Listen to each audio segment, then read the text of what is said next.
Monsieur le maire, mes chers collègues, j'ai écouté, comme chaque année, avec attention la présentation du budget par Monsieur Martin, et comme chaque année, j'y ai vu le renouvellement d'un budget que on peut qualifier, qui a été d'ailleurs qualifié par ma collègue Guylaine Kulowski l'année dernière, comme un budget de bon père de famille. C'est un budget qui se renouvelle d'année en année et qui, pour moi, a un défaut particulier.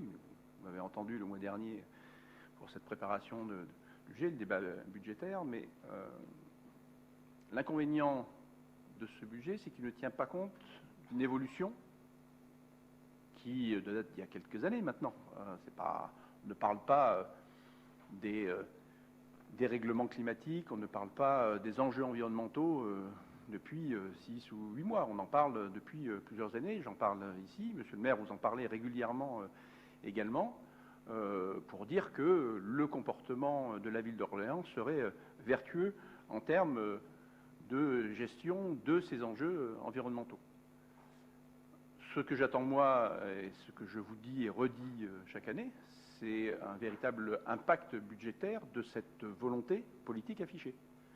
On a aujourd'hui un investissement donc, de 4 millions pour rénover quelques écoles. Des investissements ont été faits, certes, il y a quelques années, en particulier l'ensemble des fenêtres de nos écoles ont été changées pour du double vitrage.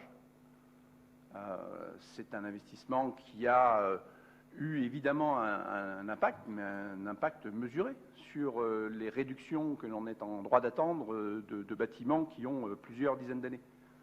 Je me souviens d'un échange ici, lors justement d'un débat budgétaire avec Madame Menton à l'époque, qui avait reconnu que ces travaux d'investissement partiel dans les écoles avaient amené à peu près 10-12% d'économies sur les consommations de chauffage, alors qu'on sait bien qu'aujourd'hui, il faut une rénovation globale de notre patrimoine. C'est ce qui sera fait d'ailleurs pour l'école du Châtelet, je le salue, j'en reparlerai tout à l'heure. Mais on doit atteindre 30, voire 40% selon les bâtiments de réduction des consommations de chauffage et des dégagements de gaz à effet de serre. Donc on est très très loin des enjeux et de ce que nous devons faire pour faire face à ce dérèglement climatique. Et j'entends là aussi que, pour ce qui est en particulier des investissements de production d'énergie renouvelable, ce soit la métropole qui porte ces projets.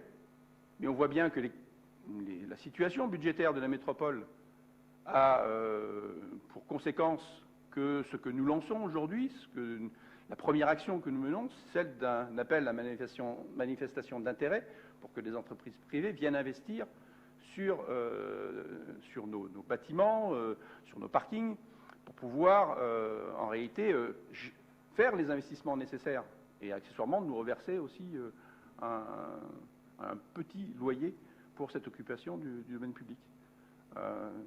Donc, je le redirai bien évidemment au niveau métropolitain, mais ce sera un petit peu plus compliqué parce que les marges de manœuvre budgétaires sont beaucoup plus faibles que celles que nous avons à la ville d'Orléans. Et je vous redis, encore une fois, que je souhaite qu'il y ait des investissements beaucoup plus importants qui soient menés dans notre ville.